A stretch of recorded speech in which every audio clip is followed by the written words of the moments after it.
3, 2. We're doing a drink, right? Hey, I ain't drunk. I'm just drinking. Oh man, you know I ain't high. Oh yes, we're back at it with another cocktail segment. We love doing these cocktails. We are not professionals, are we? Not in the least.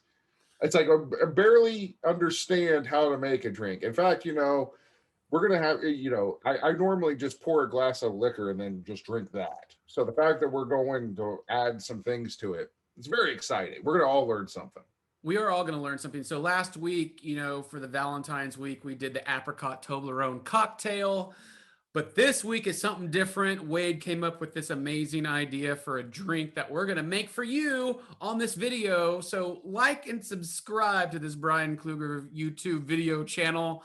Tell us what you like. Tell us what drinks you want us to make in the future. But yes, Wade, what drink are we making? Well, it was one of those where I wanted to try and pick a drink that didn't have like shaved Toblerone in it.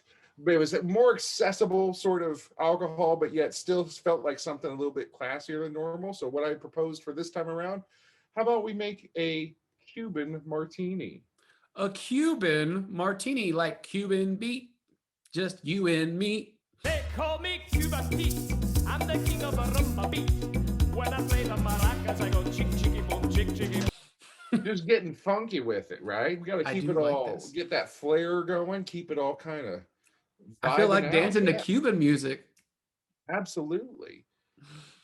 And so beforehand, the martini. I mean, I enjoy martinis, but it's usually not the drink I order out or make, even though I like them. It's more tequila or just straight shooter drink. So being the mixologist on this show is going to be super fun for me.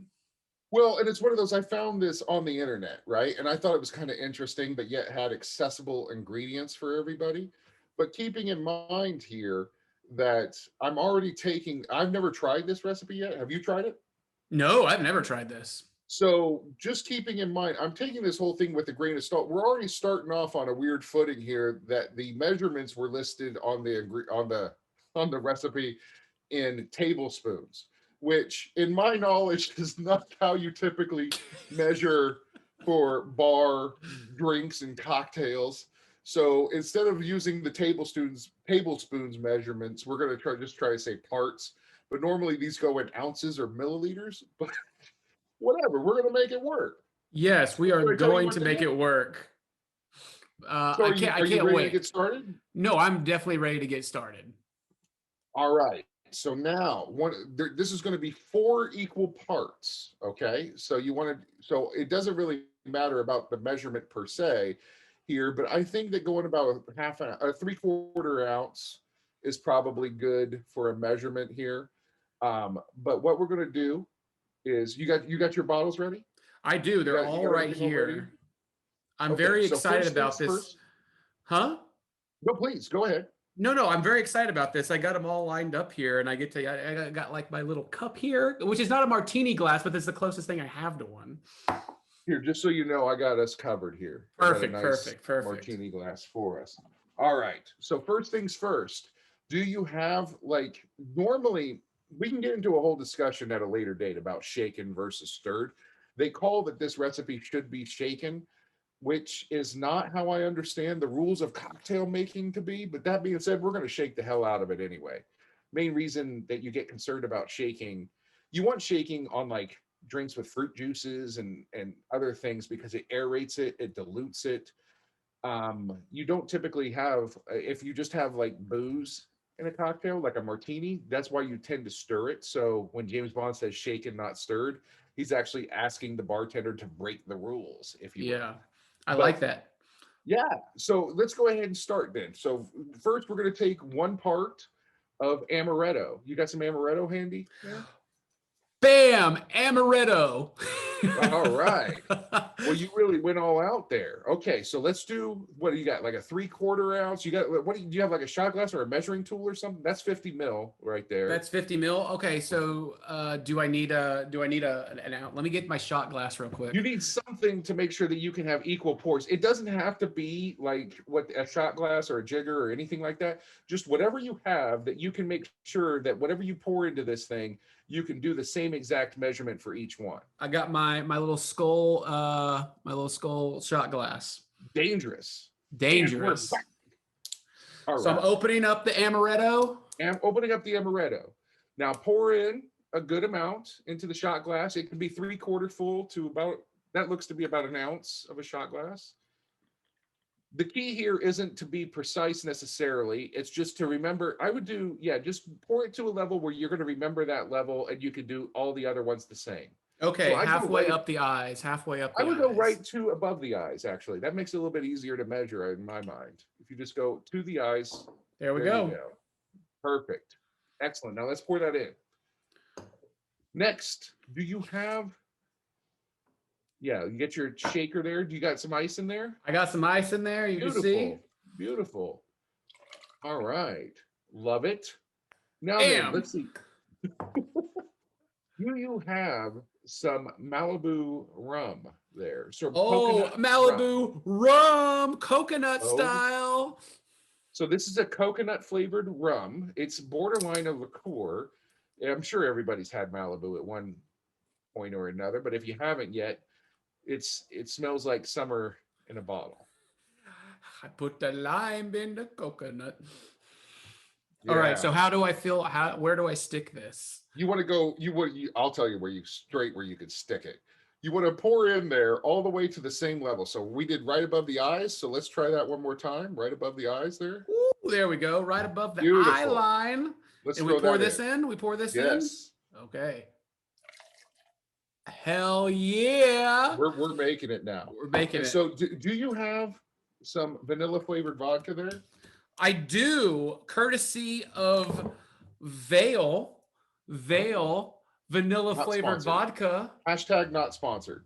Hashtag not sponsored. It even has a recipe on the back, vanilla martini. So this is the one Oh. I used.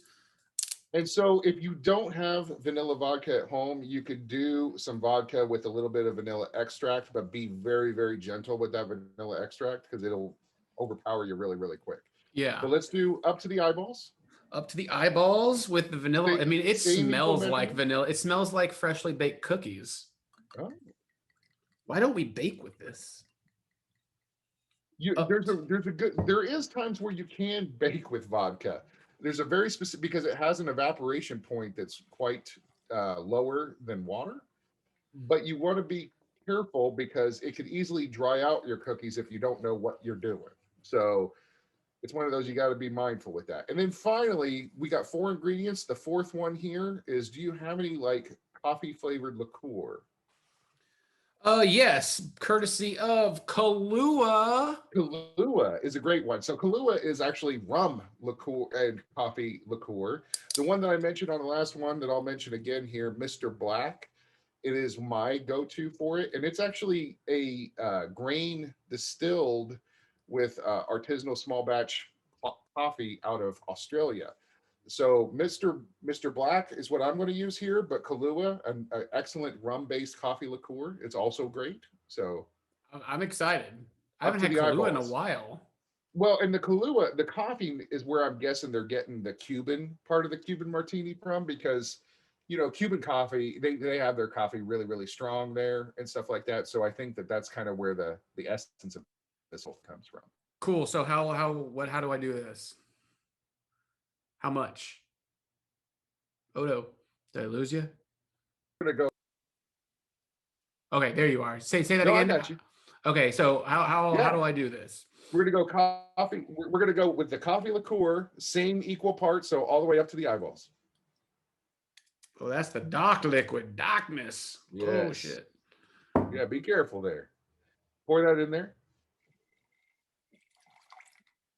Now, what I did was, I love to make batch cocktails too. So what you can do is put 4 equal parts into just I have a mason jar, just kind of filled where I already filled it all up that way. Oh, So nice. you could actually do double, triple the amount, fill up the jar, and then shake it up, and then you can just pour out one glass at a time into your shaker so that you can actually make a whole batch in front of you and then just pour it out one at a time when you pour it into the shaker. So that's a little Nice. pro tip. So we're going to go ahead and throw it in the shaker. Got it. It looks like a Diet Coke. You can see the condensation already on Shaker, this you got- cold influence. Here, yeah, that's great. Okay, so what's the top on that one look like? Oh, awesome. Okay, you got a traditional one. I got a Boston shaker here, as you can Nice. see. And so, but go ahead and pop it on there with the Boston shaker or this one. What's cool about it is you want to make sure you got the condensation going. As you shake it, it's actually going to tighten the seal because as the air cools in here, it'll actually create a vacuum and suck it up. Shake it vigorously. All right, we're going to get this thing nice and aerated and diluted. Okay, so let's shake her up. Shake it up, shake it up, shake it up, shake it up, shake it up, shake it up, shake it up, shake it up, shake it up, shake it up, shake it up, shake it up. Ah! Keep shaking. Oh, it's cold as It's cold as shit. Oh my God, that's freezing. All right. That was so cold. Oh yeah, that means it's going to be good. I have here what they call a Hawthorne strainer. Ooh. You pour that, and then here it actually. I'm going to do a full closed gate for all you liquor nerds out there. Man, that looks so tasty. Looks like liquid caramel. Yeah. All right, let's see if mine looks just as good.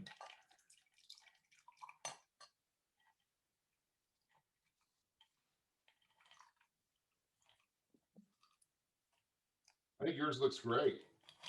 Excellent. Excellent. So you see, I got a little bit more vigorous shake on mine. That's why it looks a little more aerated than yours. Yes. It was too cold. I need a Finally, glove. for a little garnish, I'm going to drop in a few coffee beans. I heard you had something even nicer. Dark chocolate espresso beans. Beautiful. So this is just a garnish? Well, I mean, you can eat them too, but yeah, Oh, shit. just to make it nice and pretty, fancy. 1 little bean, 2, 3, 4. 4. Excellent. Cheers. Cheers, buddy. Let's do some tasting notes. I'm going to smell it first. It's not Holy as coffee forward as I think. That is tasty and mighty sweet. This might be the sweetest drink I've ever had. It is sweet. It's not. I expected it to be sweet because all the ingredients are sweetened, but it's not cloying like I thought it would be. It's I more expected more of a balanced like that. coffee one, but I'm hearing more vanilla and amaretto in here. It's bizarrely, yeah, the vanilla and the amaretto play together and become almost like caramel. Yeah. And so it feels like a caramel macchiato Yeah. into a cocktail. No, that's good, man. I like that. I mean, this is something that I would absolutely make for my significant other. Yeah. I think that she would be quite happy with this. Oh. I don't know if this is something that I would make regularly for me. I'd probably just lean towards like a Black Russian of just skip the vanilla vodka or skip the. I would just do coffee, liqueur, and vodka straight. Yeah. But coffee and vanilla vodka though. I mean, now that I'm trying this, it's like that's not too bad. I wonder if I can ground up the dark chocolate coffee grinds and rim the glass with that. So get a You little- could probably do that. I think I would be nervous to do it with just straight coffee grounds because I feel like that'd be a little bit too intense and too bitter. Yeah. But I think that if you actually I think that if you did chocolate, if you rim the glass in chocolate or some sort of like coffee infused sugar, oh, that'd be the way to do it. Is like if you get some sugar and then either grind up some coffee into it or just put some coffee beans in there and let it sit over time and let the coffee beans and the sugar kind of jam together, like the oil from the coffee, get into the sugar, kind of Yeah. create an oleosaccharum out of the coffee beans. Yeah. That might be excellent. Oh, We're going to talk about oleosaccharims and all sorts of other stuff, fun stuff when we get into the tiki drinks for sure down the road. But I like this more than I thought I would. I did too, because I was like real leery about going into it with like I don't like sweet drinks, but man, this was really good. This is like a great. I mean, I could drink this during like a hot day, or I could drink this like after dinner. I feel like that's exactly where it's at with me. This is an after dinner drink. This is one of those where you have a nice big heavy meal. You're kind of sitting around like a steak dinner sort of thing, Yeah. and you don't want to have like a whiskey, Yeah. or you want some sort of aperitif, kind of sweeter, and you don't want to have a dessert after your steak necessarily because you're already full. Yeah. That might be kind of a fun cocktail to kind of cap out the night on. I think that would be excellent for that, actually. That'd be cool. I like it. I like it. Well, yeah, that's our cocktail hour, the Cuban Martini. If you try it, please be sure to comment here on the video about what you think. Also, be sure to check out our podcast. Where can they check that out at? Podcast, the Multimedia Men Podcast Network on iTunes, Spotify, iHeartRadio, Amazon, Stitcher Radio. Check us out, like, and subscribe. Anywhere you get your podcast. It's Too Legitimate with Bryan and Wade on the Multimedia Men Podcast Network. Yes. And cheers, l'chaim, the strove to everyone.